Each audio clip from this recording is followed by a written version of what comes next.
국내에서는 한국 정부의 대처가 부실했다고 비판하고 있는 이들이 많지만 해외에서는 한국의 대처가 훌륭했다고 말하고 있습니다. 해외 언론들은 하나같이 한국의 발빠른 대처와 투명한 정보 공개, 공적 의료체계 위상을 전 세계에 알렸다고 평가하고 있습니다. 특히 미국의 언론과 전문가들은 자국의 상황을 비판하며 한국과 비교하고 있습니다. 왜 우리는 한국처럼 하지 못하는 건가요? 마이크 펜스 미국 부통령은 지난 1일 CNN에 출연해 한국과 미국 정부의 대응을 비교하는 질문을 받았습니다. 앵커 제이크 태퍼는 한국은 벌써 9만 명 이상을 테스트했다며, 그런데 미국은 고작 500명밖에 테스트하지 못했다며 미국은 왜 이런 선진국들처럼 할 수 없는가라고 질문한 것입니다. 펜스 부통령은 좋은 질문이라며 이번 주말엔 15,000명을 테스트할 수 있는 키트를 미국 전역에 배달하겠다고 말했습니다. 그동안 미국에서 테스트할 수 있는 장치도 없었으며 자비로 테스트를 받으려면 무려 400만원이나 들었습니다. 이 때문에 제대로 테스트하지 못해 정확한 숫자가 안 나왔었지만 앞으로 제대로 하면 미국에서도 급격히 늘어날 것으로 보이고 있습니다. 이제서야 미국 정부도 심각성을 인지하고 제대로 테스트하면 절대적인 숫자가 늘어날 것이라고 인정했습니다. 이 같은 상황이 되자 미국은 지금 한국을 그대로 따라야 한다고 말하고 있습니다. 마이크 폼페이오 미국 국무장관은 2일 한국의 노력에 확신하고 있다고 공개적으로 밝혔습니다. 그는 이어 우리의 파트너들에게 투명성과 지칠 줄 모르는 노력에 대해 감사한다고 덧붙였습니다. 미국의 외교 전문지 포린 폴리시는 한국의 대응은 전 세계가 어떻게 대응할 수 있을지 보여주는 세계적 모델이 될 것이라는 기고의 글을 실었습니다.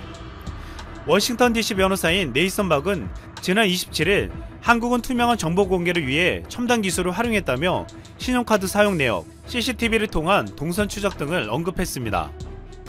미국은 한국의 상황이 안 좋아지고 있음에도 한국의 시스템을 믿으며 미국으로 오는 것을 막지 않겠다고 했습니다.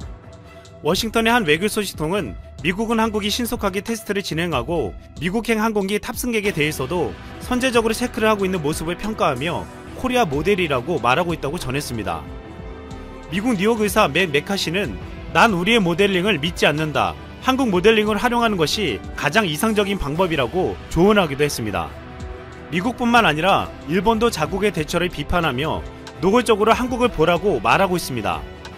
니혼게이자이 신문은 지난 1일 한국은 지난달 29일까지 약 9만 4천 명을 대상으로 테스트하는 동안 일본은 약 7천 명에 불과했다고 지적했습니다.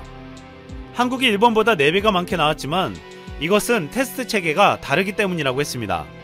그러면서 한국은 일본보다 10배 테스트를 한다고 했습니다. 일본 아베 정권은 그동안 소극적인 대처를 해오며 국민들의 비판을 받아왔습니다. 테스트를 하는 조건이 까다로워 받기도 힘들었고 받는다고 해도 보험이 되지 않아서 자부담 비용이 컸습니다. 하지만 이제 상황이 심각해지자 일본 정부는 태도를 바꿀 수밖에 없었습니다.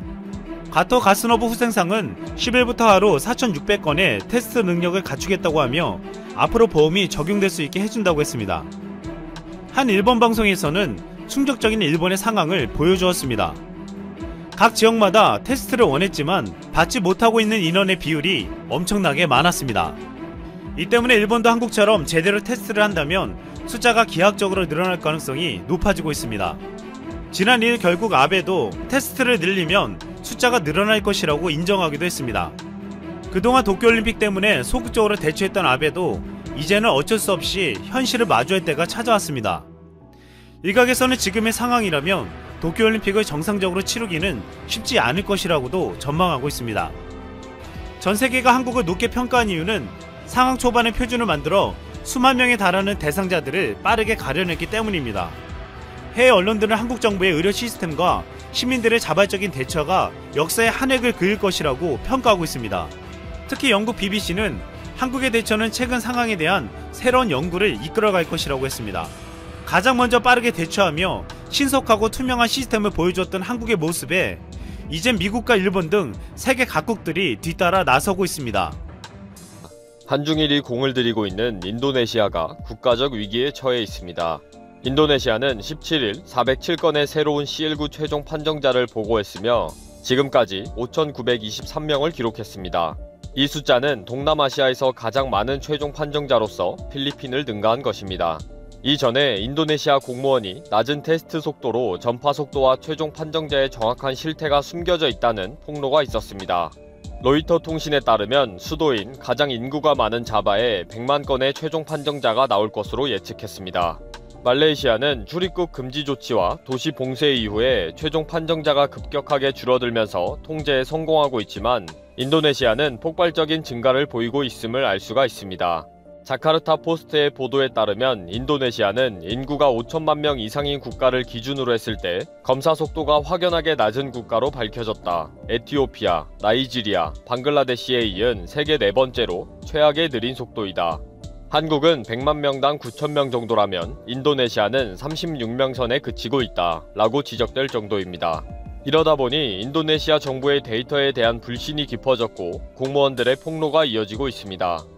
이에 대해 인도네시아 정부 관계자는 검사 속도를 확연하게 높여갈 것이며 마스크와 진단키트의 생산 및 수입에 최선을 다하고 있다.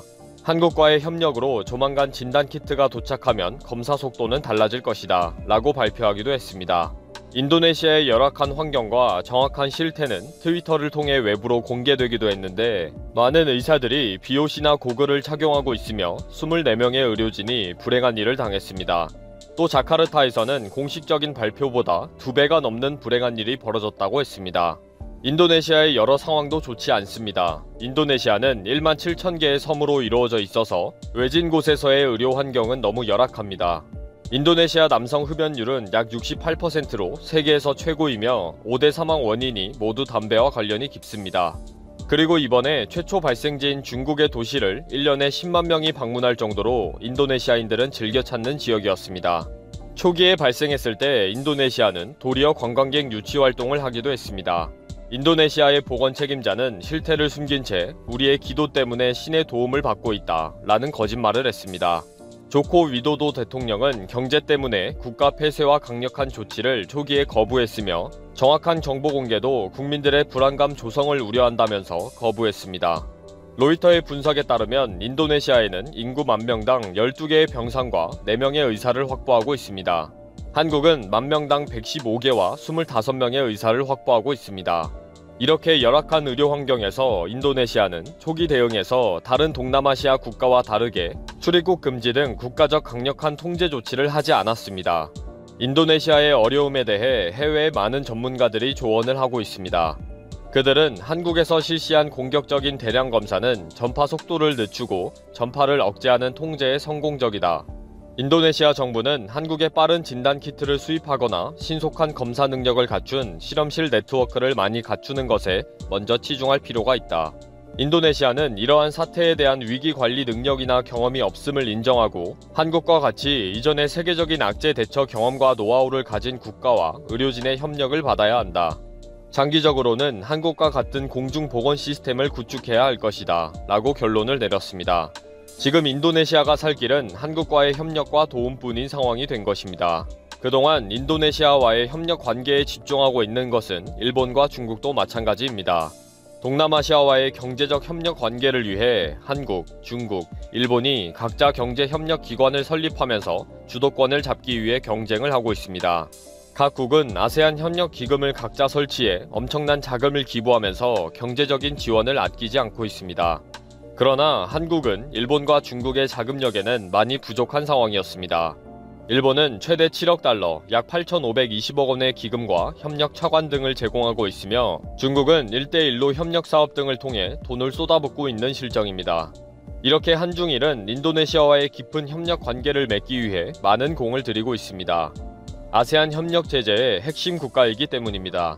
인도네시아는 세계 4위 인구, 국민 평균 연령 29세의 젊은 인구 구조, 최근 연 5%의 경제 성장, 세계 경제 규모 4위 전망 등 성장 잠재력이 높은 아세안 최대 시장입니다. 최근 인도네시아는 역사적으로 뿌리가 깊은 친일본 국가에서 벗어나서 한국과의 관계가 급속도로 깊어지고 있는 국가입니다. 이럴 때 14일 아세안 플러스 국가 정상들의 화상회의가 있었습니다. 아세안 국가 지도자들은 한국, 중국, 일본 국가의 지도자들에게 진단키트와 의료장비의 지원을 강력하게 요청했습니다. 최근 일본 언론에서 폭로한 전화회담의 분위기는 한국의 정상에게 많은 요청과 질문이 쏟아졌으며 아베는 주로 듣기만 했다입니다.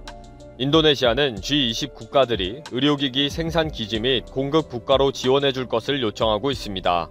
특히 지난 4월 초에는 한국이 인도네시아 기업들과 합작해 인도네시아에서 진단키트와 마스크 등을 생산해 줄 것을 외무장관과의 접촉에서 요구했습니다. 이 통화 이후 C19 협력 지원 체계가 본격적으로 가동되기 시작합니다. 인도네시아의 언론에서 한국의 LG그룹 산하 4개 기업들이 기증한 5만 개의 진단키트가 수카르노 국제공항에 도착했다라고 대대적으로 기사화되었습니다. 한국의 CJ그룹이 현지 기업을 통해 진단키트와 손소독제들을 인도네시아 병원 및 보건소에 기증했으며 계열 회사인 뚜레쥬르 베이커리에서는 20만 개의 빵과 우유를 기증했다고 인도네시아 언론에서 보도했습니다. 또 CJ그룹은 25만 5천 달러, 약 3억 1천만 원의 현금도 지원했는데 인도네시아 정부는 기부금을 의료기관에 배부하겠다고 특별 발표까지 했습니다. 특히 발표문에서 한국과 인도네시아의 긴밀한 유대의 상징이라면서 감사의 인사를 전했습니다. 그리고 인도네시아는 수도 이전이라는 대형 프로젝트에 한국과의 협력을 희망하고 있습니다. 인도네시아의 수도 자카르타에는 인구 3천만 명이 살고 있으나 매년마다 약 4cm씩 가라앉고 있으며 가장 위험한 지진 발생 지역이기도 합니다. 결국 조코 위도도 대통령은 330억 달러, 약 40조 원을 투자해 원시 킬리만자로의 한 지역으로 수도를 이전하기로 결정합니다. 보르네오 섬에 있는 새로운 수도 바루로 다양한 정부 부처와 기관의 본부 등이 옮겨가게 될 것이며 인도네시아의 새로운 국가 발전을 만들어 갈 것이라고 믿고 있습니다. 한국과 인도네시아는 작년 11월에 수도 이전 및 개발에 관한 기술 협력 업무 협약을 체결했습니다. 한국 아세안 정상회의 참석차 방문한 조코 위도도 대통령은 국토 균형 발전과 스마트 시티 조성 등 한국의 경험이 인도네시아 수도 이전에 큰 도움이 될 것이라면서 새로운 수도는 스마트 시티, 친환경 도시, 안전한 도시로 개발할 것이다. 한국의 신도시 개발 경험과 발전된 기술로 많은 도움을 주기 바란다 라고 말했습니다. 이 프로젝트에 한국과 일본, 중국 치열한 경쟁을 하고 있습니다. 그런데 최근 중국에게는 충격적인 소식이 알려졌습니다. 인도네시아는 수도 이전에 필요한 새로운 자본과 협력 관계에서 중국을 처음부터 배제하기로 내부 결정을 하고 새로운 국가와의 협력을 계획하고 있다고 합니다. 이러한 결정은 그동안 중국과의 1대1로 사업 협력의 교훈 때문입니다. 인도네시아 내에서는 중국과의 협력이 결국 부채 늪에 빠지게 하고 환경 파괴가 심각할 정도였다고 판단하고 있습니다. 이 때문에 지금 중국과의 경제 협력에 대한 부정적인 평가는 95.7%에 이를 정도로 여론은 악화되어 있습니다. 조코 위도도 대통령은 이러한 부정적인 논쟁을 처음부터 없애기 위해 중국과의 파트너십에 대해서는 심각하게 고려하게 되었다는 것입니다. 수도 이전 프로젝트에 침 흘리며 눈독 들여온 중국에게는 최악의 상황 변화가 생긴 거죠. 이렇게 한국과 인도네시아가 최근 급격하게 긴밀한 관계를 맺어가면서 인도네시아는 적극적인 태도를 실질적으로 보여주고 있습니다. 바흐릴 라하달리아 인도네시아 투자조정청장이 17일 현대자동차 건설 현장과 한인 봉제업체를 방문했습니다. 바흐릴 청장은 현재 C19 사태로 국가적 이동 제한 조치가 이루어지고 있지만 현대자동차의 공장 건설 일정에는 차질이 없도록 지원하겠다고 했습니다. 또 한인 봉제 공장들도 계속 공장을 가동하도록 모든 지원을 아끼지 않겠다고 약속했습니다. 또 인도네시아가 모든 외국인의 입국을 금지한 상태이지만 한국에서 180명의 지원 인력이 입국하는 데 비자 발급 협조도 이민청과 협의하겠다고 했고 함께 방문한 경찰서장 등 공무원들에게 현대자동차의 공장 건설에 적극 지원하라고 지시했습니다. 지금은 3차 세계대전과 같은 심각한 때입니다. 이럴 때에 한국이 많은 국가들의 희망이 되고 국민들의 생명을 구하는 일에 기여하게 되고 있습니다. 국가적 위기에 한국이 참전하고 있는 것과 같습니다. 새로운 혈맹 관계가 전 세계와 맺어질 것입니다. 특히 인도네시아와 한국은 새로운 동맹 관계로 새로운 역사를 만들어 갈 것입니다. 일본과 중국을 이렇게 누르고 경제대국 대한민국, 모범 선진 국가로 발돋움할 것이라고 믿습니다.